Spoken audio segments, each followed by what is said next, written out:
Most brands would probably consider this a very big risk, but thanks to this risk, we actually increased our clients' conversions by 14%.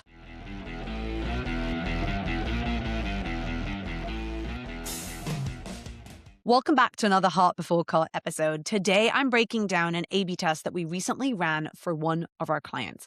I'm super excited about this episode because it's one of the first things that I set out to do in my new podcast. I want to have at least one breakdown of an A/B test every month where I can show you exactly what we did, how we did it, and what you can learn from this A/B test and actually implement on your own landing pages and website. Let's go back to the beginning. We're working with a moving company in the US, and they are one of the biggest ones. And what we noticed over the past 6 months was a shift. In the past few months, almost all of their competitors started talking about being the cheapest offer available. They started talking about pricing. And that made sense because the market was a little intense and people were worried, and moving is hard and it's expensive. And so a lot of our clients' competitors started talking about getting the cheapest deal, getting the best price, getting a bonus if you sign up today or if you contact them today, getting a really good quote if you speak to someone today, and so on. As a gut feeling, no matter what industry that you're in, like, you should follow suit. If everyone's doing something, so should you. The thing is that doing this is actually more risky than anything else. Sometimes it feels more comforting to just do what everyone else is doing. But if you don't listen carefully to your own audience, you can miss out big time. When we started seeing this trend, we went back to our customer research. We started looking at the surveys that we ran, the customer surveys, the visitor surveys, the interviews that we ran, and we looked at all the data that we have collected. And the more we looked at it, and the more we ran more research, the more we saw that this was not the way for us. What we actually needed to do is double down on our premium offer. Our clients' reviews were solid. Almost all our clients' reviews were about white glove service, feeling safe, knowing that their items are protected, knowing that someone's coming in to help them, that everything arrived well and unbroken, and that the people that came to move their stuff from one home to another were so polite and nice and friendly, and that they made friends with them. And all of the feedback, all of the reviews kept coming back to the same thing.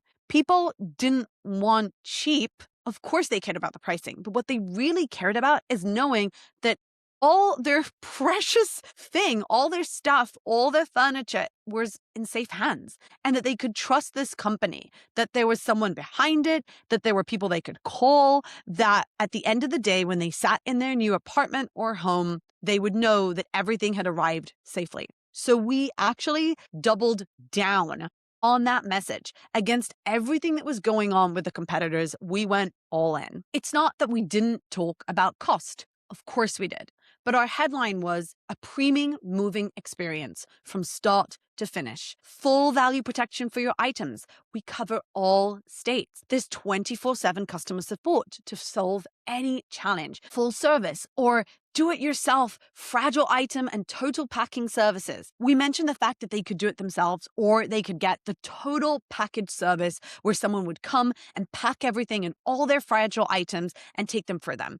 Complete item assembly and disassembly, end-to-end loading and unloading of our experts. Everything was about helping them move with confidence. And the page highlighted the fact that they had been doing this for for millions of people in America. Previous landing pages focused on pricing, pay what you see, no hidden fees, get a free moving quote right now. And that worked great too.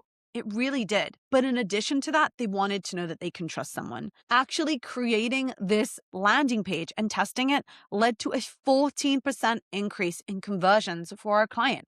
And we have stuck to that message, and we're doubling down on it even more in our emails, on the website, and everywhere we can explain to people and help them feel comfortable. So what's the first thing you can take from this? The first one I would say is don't just focus on the obvious objection. Think about dismantling fear. Are people concerned about pricing? Yes. But what they mostly cared about was if their entire life would arrive in one piece to their new home.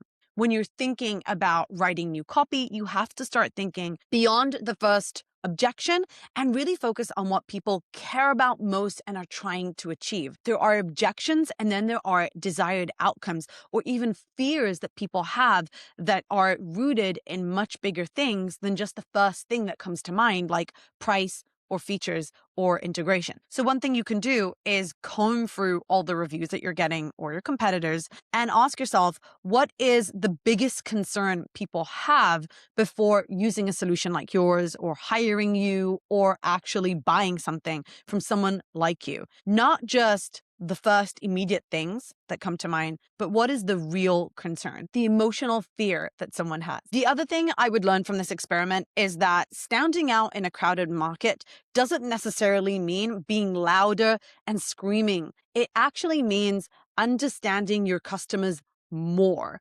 going deeper into what people really care about, and remembering that you're there to solve a specific problem. It gets really easy and it feels less risky to actually address the immediate objections. But if you're just tackling objections and you're not really speaking to their desired outcomes, you're going to miss out on customers. The third and final thing I would take from this experiment is that when you're running A/B tests, it's not about changing elements on the page. It's not about moving a button from one place to another. It wasn't about the fact that we changed the headline. It was that we understood what our prospects were trying to achieve or what they really desired and made it about them. And we changed multiple things on the page in order to accommodate that, in order to speak to that fear. So when you're thinking about how can I increase conversions? How can I drive more sales or more leads? Don't just think about the different elements that you can change on the page, but start thinking about your messaging and start thinking about what are the more deeper strategic things that you can do to actually speak to your customers and help them feel safe, feel trust, and know that they are in good hands and that you're actually going to solve the problem they care about most. Ultimately, competition matters. Of course, we care what our competitors are doing. Of course, if the entire market is shifting in a certain direction, you need to check that out. But oftentimes, and more often than not, I would say that it's more important to go back to the foundations and the basics. Just because you have a similar product or an offer to a competitor does not mean that you have to be and say and look exactly like them. Even though it might feel risky, you need to do what really resonates with your own customers. Thank you so much for listening. I'll see you in our next episode.